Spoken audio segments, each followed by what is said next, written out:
Hello and welcome to, my exit from the SCDA Premier Ball White Division. We finished the regular season 7-0 and we came up short in the quarterfinals, which it hurts a lot to make it this far and then kind of have a very poor performance.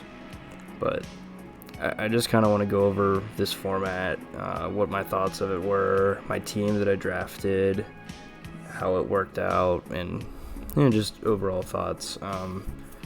I want to congratulate my opponent, for playing a very awesome set. I'm at least glad I ended on a set that was worth watching.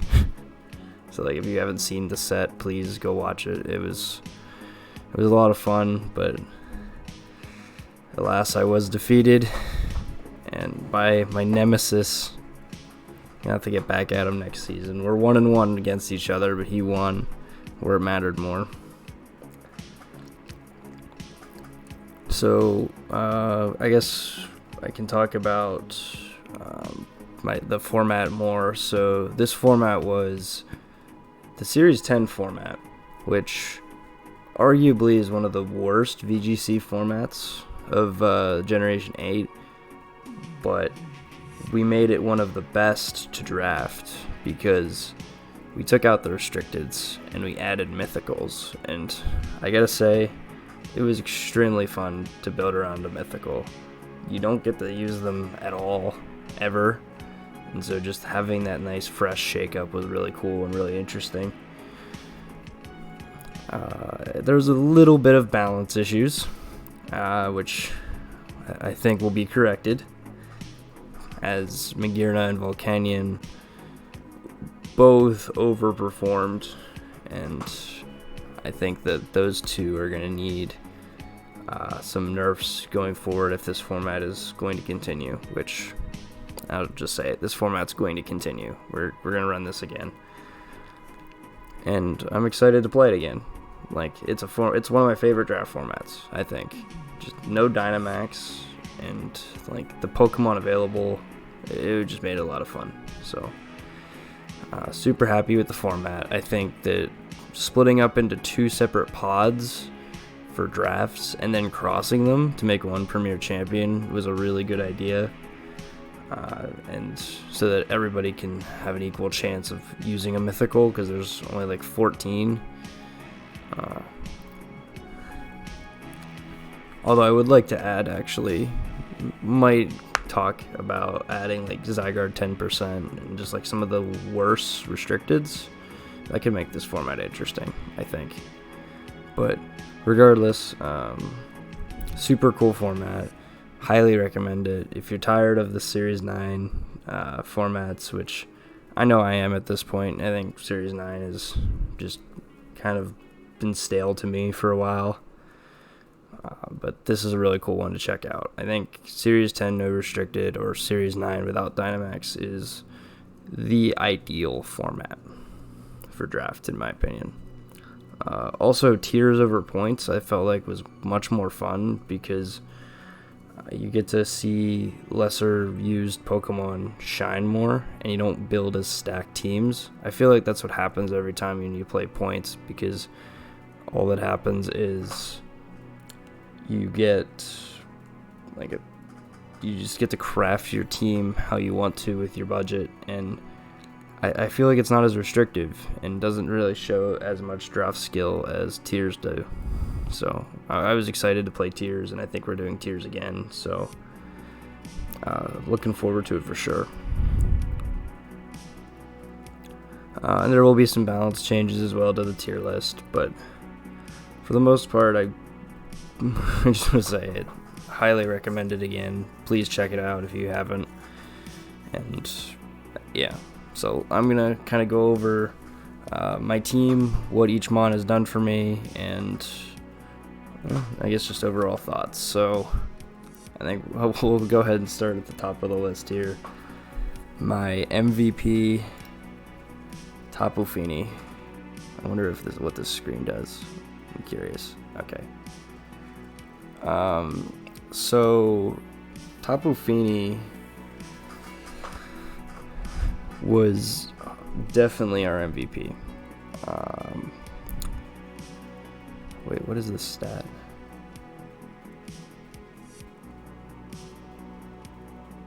This just must have been an added thing. But yeah, so this is... Oh no, it was drafted by 2 teams, right. Okay, they share. But yeah, this mon was our carry. I knew, I guess, when I drafted it, it was going to be something special, and I didn't know how special this mon was. It's so versatile. It does so much. Being the bulky water type, which I feel like is just insane in this format, or all the bulky water types like Feeny, Suicune, Milotic is pretty good. Yeah, having a bulky water type, it makes this format a lot easier to play, and Feeny definitely qualifies. Some highlight sets I ran on this thing were like the normal Calm Mind setup one, which is kind of lame at this point, but Scarf was a highlight one as well, because I was able to win week 1 because my opponent didn't know I was Scarfed and was able to outspeed Garchomp and kill it. And then in week 7, I was able to do enough damage to Moltres for V-Create to one-shot, or to knock it out, so that was a really cool 1-2 punch. And then my favorite set, I think, was the Weakness Policy Iron Defense I ran in week 2, where I was facing a Rillaboom, and if I could set an Iron Defense up, Grassy Glide only does 30% to me, and then I can KO back. So that was a really cool set that I ran. But yeah, I think this thing went like 21 and something, or 21 and 5. Yeah, I didn't get any kills in this quarter match because it was countered, but yes, it was a super good mon. If I get the chance, I'm drafting this again. It's just so good. Moving on, we're going to go to my mythical that I drafted. This is Victini. So, Victini went 15 and 8, although it got most of its kills, I think. This week it got a few kills. But yeah, this one has been really interesting to me because 100 in every stat looks fine on paper, but I don't know if that's actually a good thing or not, because there was a lot of times where I wasn't picking up KOs because of not having enough attack or special attack, and I was resorting to like weak moves. Like I wanted to use Searing Shot because it was a cool move and I have Feeny with telepathy, but it just wasn't picking up KOs, and that was kind of a problem. So I was too scared to click V-Create, and I think I misplayed V-Create in the quarterfinals. So it's definitely a higher skill cap mon than what you would think when you just say, oh, you just click V-Create. No, it's actually, I've ran Special Victini more than Physical. And some weeks I didn't even run Victini because I wasn't comfortable with it. So yeah, like I said, it's not an easy mon to use, but definitely one worth considering. Victory Star was an awesome ability. Being able to hit Muddy Waters like easier, hitting high horsepower is easier, Heat Wave not missing, was a very fun ability to build around. And I mean, my personal rules, I don't want to use a mythical twice because I rarely get to use them. So I wouldn't use Victini again for a while, but I would pick up Victini again if the opportunity gives it. I think Victini has a lot more to offer. The loss of Bolt Strike in Sword and Shield for it, though, is kind of what did it in, because it doesn't have the strong electric type move for the physical side. And yeah, if it had Bolt Strike, it would be so much better. But in Nat decks, pick up Victini because it has Bolt Strike. But yeah, it's super good. Alright, Crobat. The KD isn't as important with Crobat here. But yeah, this one was super underwhelming for me. I drafted it here because I was playing with Crobat in a BDSP league, and it was actually doing really good. Like, it was living attacks, it was setting Tailwind, it was doing enough damage. I was like, yeah, this mon's sweet, so I want to use it again here. And yeah, Inner Focus is a great ability, but it just, I feel like it was just sitting on the field a lot of the time, and I wasn't making good use out of anything else it could do.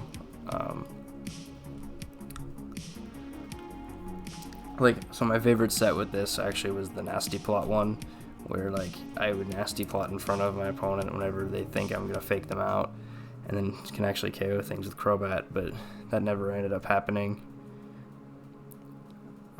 But yeah, Whirlwinding the Mimikyu was a highlight of Crobat, but it just didn't do enough. Its damage output was lacking, which you wanted to go bulky, but then your opponent ignored it. So I needed to find like a better way to take advantage of not investing into speed, but investing into bulk. And I forgot Victini's my favorite set for Victini. My favorite set for Victini was against Mav, where I ran Trick Room Victini. That was so cool. Trick Room Victini was awesome.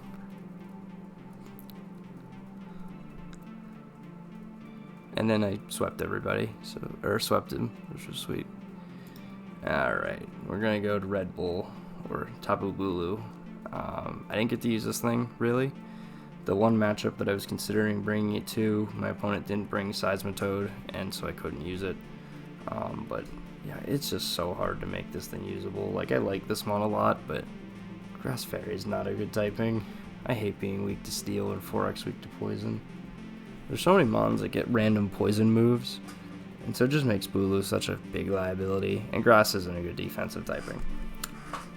Its stats are pretty good though, and so like maybe I need to not play scared a lot of the time. Like that's kind of an issue I've noticed, is like I'm playing really scared and running a bunch of like resist berries or super effective berries, and it's like I want to run that on Bulu, but I think I needed to play fast with Bulu, and I didn't get the opportunity to do that. So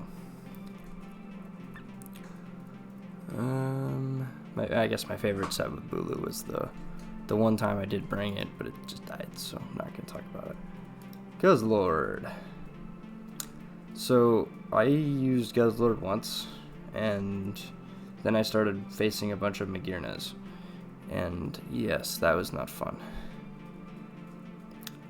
This is another mon that I picked up. I picked up Bulu and this in free agency. It wasn't on the original team. I wanted a dragon type, something to absorb hits, but its typing just didn't match up in a lot of the matchups, and I couldn't bring it other than one time. And that one time it was Roselli Berry. But I really wanted this to like punish like strong fire and grass types that can't hit it for super effective, or just teams in general that couldn't hit Guzzlord. Like if they didn't have a strong fairy, Guzzlord could come in and shred people. Iron Defense Body Press is a great set. Snarl has Wide Guard if I want to protect myself against that, and it's just fairly bulky. Maybe I should have brought it this week though against the Magearna, funnily enough, because Wide Guard means you can't hit it, and Snarl and Roselli Berry could probably live. So I wish I got to use Guzzlord more, but I never got the chance to. So I brought this one team preview, and I had it on my one of my teams to play quarters with, but then removed it. This one, again, I want to get experience with it, but quarterfinals is not the place for it. So these Pokemon that I drafted, that I traded for, I needed to use in week 8 so that I can get a feel for them, and I didn't do that really. Like, I think Surfetch could have been good, but just never got the opportunity to get comfortable with it. But I picked it up because it has Grassy Glide with the Bulu, and that is funny because this thing has First Impression and Grassy Glide, which are non-stab attacks that are priority, which is funny, and it honestly could catch a lot of people off guard. Like, this is, if you're weak to grass, you were getting hit by grass moves. Unfortunately, I ran into a bunch of Magearnas, and that makes me skew my prep to different sides. I'm gonna turn the music down a little bit. Okay. But yeah, I wish I got to use that. Alright, we're gonna talk about a very important piece to the team. What was your KD? You were 11 and 9. I mean, your KD didn't really matter, but so this is one of the more important pieces to the team, I feel like. Togedemaru is growing to be one of my favorite steel types. I'm a very big steel advocate, and Togedemaru is a very good steel type. So it was here to do two jobs. It was 1, to click fake out. 2, to protect Tapu Fini from electric type moves. And it did that very well. Actually, down the stretch, this Mon became so good. A lot of the times, like when I'm playing it, I default to Focus Sash, but in matchups where you feel like they won't have electric coverage, you can use Sturdy instead of Lightning Rod, and then you have a free Focus Sash and you can run something else. Like, I've run Assault Vest, Eject Button, Room Service, which I think is my favorite Togedemaru set, was Room Service. But no, this thing did a lot of work for me.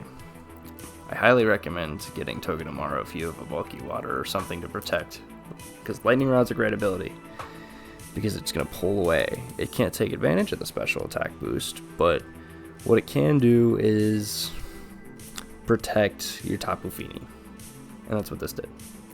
And I like the Room Service set the most, although Super Fang was a move that was growing on me with Togedemaru. Cutting things in half was sweet. So, yeah, that was a good one. Thievul. I didn't actually use Thievul that much, if I remember correctly. But in the matchups it showed up in and like was brought out, it was fantastic. Snarling the opposing special attackers, and having the Misty Seed made it really tanky on the special side. Misty Seed made it, and Unburden made it really fast for fast knockoffs, Snarl, Taunt. And then my favorite set, I ran it in week 6, Mud Shot on Thievul. It's not a move you see coming, but I was able to get my opponent with Mud Shot, Muddy Water to KO Zeraora, the big threat to my Tapu Fini.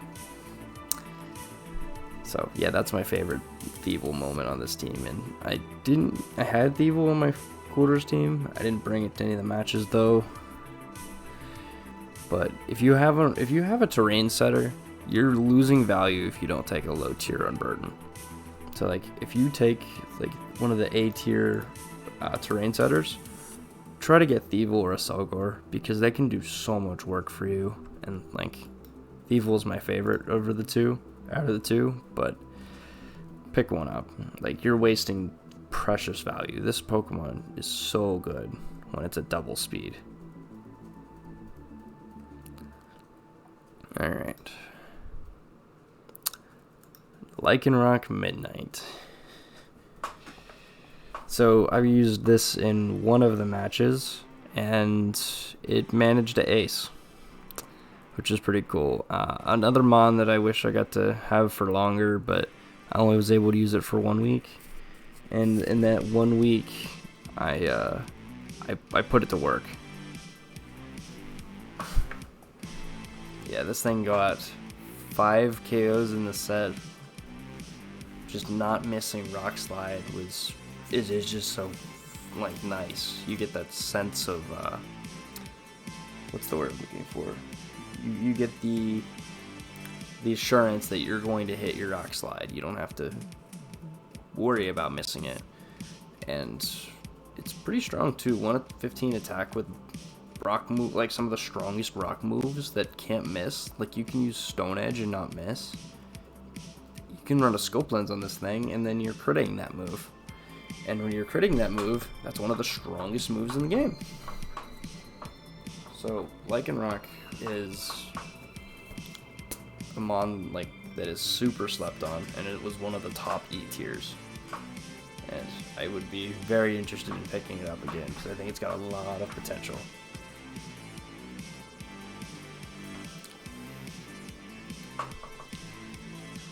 And yeah, my favorite moment was when it got the ace. That was cool.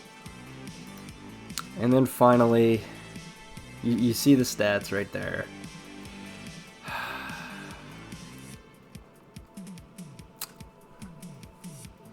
If there's a Pokemon that like I've earned, like that's earned my respect to the point where like I would be interested in making my profile picture it's Piloswine.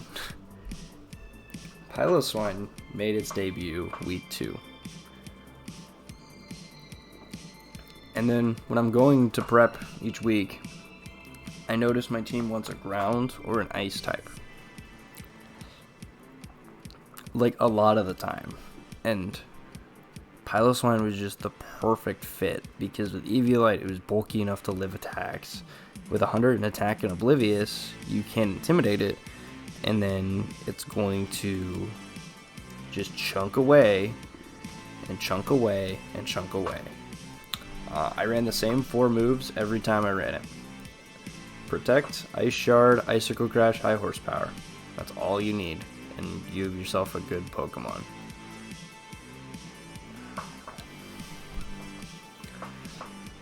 But yeah, for this format, when things aren't maxing and Pylo can actually do damage to things, like, think of it as an offensive Eviolite user. A lot of the times when we think of Eviolite users, they're like Porygon 2 or Dusclops. They're kind of more so about their bulk.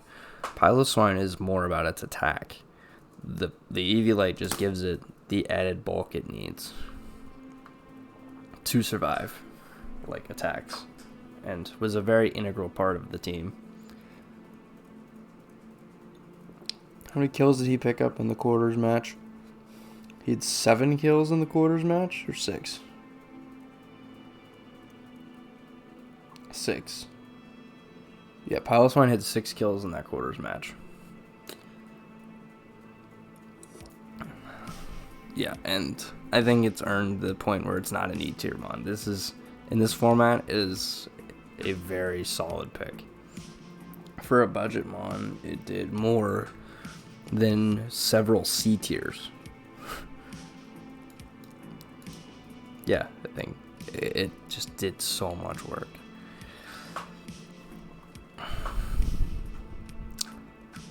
And I guess it was just kind of the glue that held everything together. A lot of my wins, let's go over this match. Piloswine KO'd a Lycanroc, a Rillaboom, a Dragapult. Like, it was so good here. Here, it was good against Landorus and Magearna. Here, what did it do here? Oh, it finished off Cinderace with Ice Shard, which, again, is just an added benefit. Here, my opponent couldn't hit it because they didn't have a steel move on Magnezone. And then the finals match where, or not, the quarterfinals match where it was asked to do too much. Like, if I would go over that match, the only mon that was doing anything really was Piloswine. Piloswine and Togedemaru, everything else was subpar. Yeah, I have a great appreciation for this Pokemon. If you play this format, Series 10, no restricted, not even with Mythicals, and you see Piloswine in like the lower tiers, pick it up. Trust me. It's done much more than what people think. Like, look at this KD. 16-6.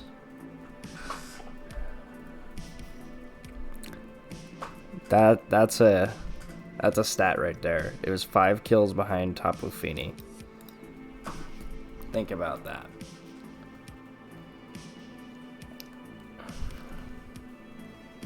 So, this was a lot of fun to play this team. This format was a lot of fun to play. My nicknames throughout the season were all Fire from the Gods songs. To like, Excuse Me, Victory, Right Now, Lifeline, Diversion, In Spite of Doubt, All My Heroes Are Dead, The Taste, Another Level, Into the Blue. They were all based off of, like, had a theme to it, and I think the theme really brought everything together, which made this format a lot of fun, this team a lot of fun, and I'm excited to continue on playing Premier Ball as what I would call the best SCDA format. And I think that the people who played it and the people who saw it would probably agree. It was so competitive. It was so like diverse. Like you saw a lot of out of left field mons shine, like Piloswine, Quagsire, Hippopotas, and just the connection to playing on Wi-Fi over Showdown just made it such a deepened the experience greatly, and I could not be happier to have made my second full undefeated season, like regular season. This is the second time that I've done that. That's just a nice stat to have. Like we played in a very difficult division. This was Premier White, and I actually lost to this guy who I played week 3 and defeated. But like we played against this team, this team, this team, this team, this team, this team, and this team. So we played a lot of the bottom teams. So maybe that isn't like a good representation, but it was still a very difficult division because everybody here was good. Like I don't think anybody here was out of place at all. Like, or if like should have felt like they were out of place. I think anybody in here could have made it up here reasonably, and they know that. Just a few things didn't go their way, and you know that's just what the game is. We all live and die by the random number generator. But it's part of the game, and we've loved the game because of it. And I hope to see all of these teams back in Premier next season, as well as the other side, Premier Red. I hope to see everybody there as well, because I don't know about them, but I don't know if I've had more fun playing in a division than Premier. Just like the engagement, the thrill, and the super close battles that came down to the wire.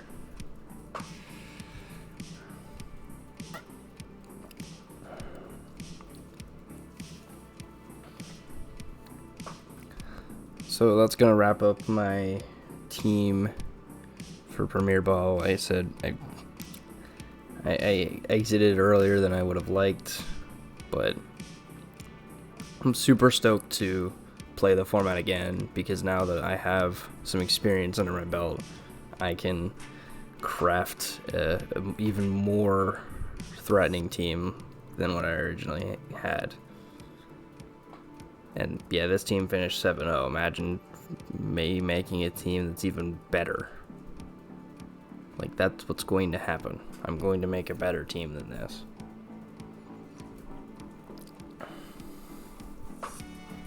I won't build around Victini though, because like I said, I don't get to play with Mythicals often. So when I do, I want to use something different. So yeah, I'll see what falls to me in the draft next season, but until then, please watch like the rest of the matches of the quarterfinals. There was another one that's up there now, and 2 more to come within the next few days. And yeah, it's gonna get close. I don't know who's gonna win Premier. It's gonna be a battle for whoever gets it. So with that, I'm gonna sign off from everybody on this team. I'm proud of this team, and I'm proud of the performance.